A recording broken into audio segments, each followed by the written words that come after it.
8h22 est notre French Tech du jour. C'est Bitstack. Alexandre Roubaud, bonjour. Vous êtes le cofondateur et président. Vous lancez une carte Visa qui permet de payer en euros et d'épargner à l'arrondi en Bitcoin jusqu'à 1% des dépenses converties. Comment ça marche? Vous êtes venu avec, on dirait une Visa normale. C'est ça, tout à fait. C'est une carte Visa avec une fonctionnalité inédite. On annonce effectivement jusqu'à 1% de récompense en Bitcoin sur toutes vos dépenses. Donc sur le montant que vous dépensez avec la carte, on va vous reverser jusqu'à 1% gratuitement en Bitcoin, et ce sans plafond. Gratuitement, c'est-à-dire que c'est vous qui arrondissez mes dépenses. Exactement. Alors là, c'est pas de l'arrondi, c'est vraiment de l'argent qu'on vous reverse. Vous payez par exemple 100 euros, on va vous reverser 1 euro en Bitcoin gratuitement. Donc c'est de l'argent que vous récupérez, c'est du regain de pouvoir d'achat que Bitstack vous reverse.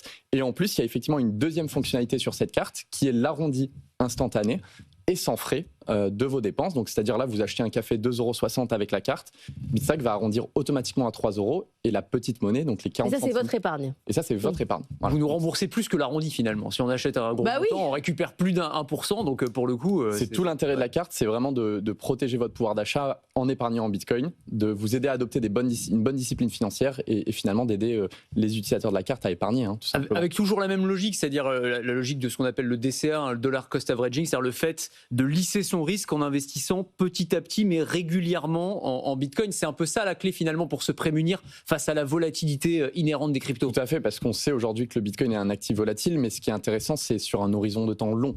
Le Bitcoin est l'actif le plus performant de ces 10 dernières années. Donc effectivement, si on regarde sur un horizon de temps court, on se dit à quel moment je dois investir, quel est le bon moment pour démarrer.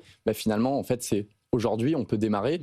Si on a cette approche et cette bonne discipline de dire je vais épargner de manière récurrente tous les jours, toutes les semaines, ou là avec l'arrondi, chaque dépense, pour justement s'exposer à la tendance haussière et long terme du Bitcoin. Ça représente quoi comme montant? Alors aujourd'hui, vous avez 300 000 utilisateurs, vous avez quelques années de recul.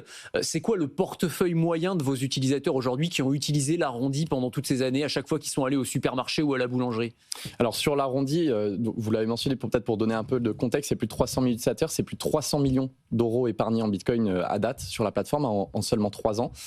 Et avec l'arrondi, si un utilisateur utilise la carte Bitstack par exemple, ça représente à peu près entre 10 et 15 euros d'épargne juste sur l'arrondi par semaine. Donc 40 à 60 euros par mois, à peu près 600 euros par an.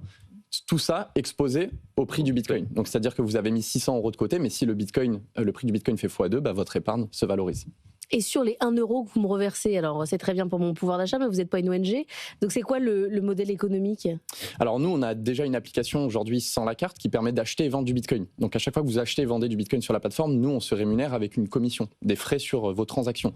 Donc vous achetez 100 euros de Bitcoin sur l'application, nous, on gagne 1,50 €. On facture 1,5% de frais sur tous les ordres d'achat et tous les ordres de vente. C'est ce qui nous permet aujourd'hui de financer des programmes de récompense comme celui-ci. Et aussi, quand on est un émetteur de cartes en France ou en Europe, on récupère ce qu'on appelle les frais d'interchange. Donc nous, en tant qu'émetteur de cartes, quand vous dépensez chez un commerçant, on gagne de l'argent aujourd'hui qu'on vous reverse. Donc c'est une sorte de produit d'appel pour faire venir les gens, quoi. C'est un produit d'appel sur lequel on ne perd pas d'argent puisqu'en fait, on vous reverse ces frais d'interchange que l'on gagne. Et en plus, c'est un produit d'appel puisque derrière, on a effectivement ce business-là qui est l'achat-vente de Bitcoin sur l'application. C'est aussi une manière d'être plus concurrentiel ou d'aller marcher sur les plates-bandes des grandes plateformes parce que toutes proposent en fait ce genre de cashback, comme on appelle ça. Binance a une carte aussi avec du cashback, c'est le grand acteur évidemment. On peut penser à Crypto.com, Coinbase, Nexo. Enfin, ils le font tous en fait aujourd'hui. Vous allez un peu marcher sur leur plate-bande d'une certaine manière. C'est ça, sauf que la particularité de Bitstack aujourd'hui, c'est qu'on est l'app crypto française la plus utilisée. Pourquoi? Parce qu'on a vraiment rendu ça extrêmement accessible.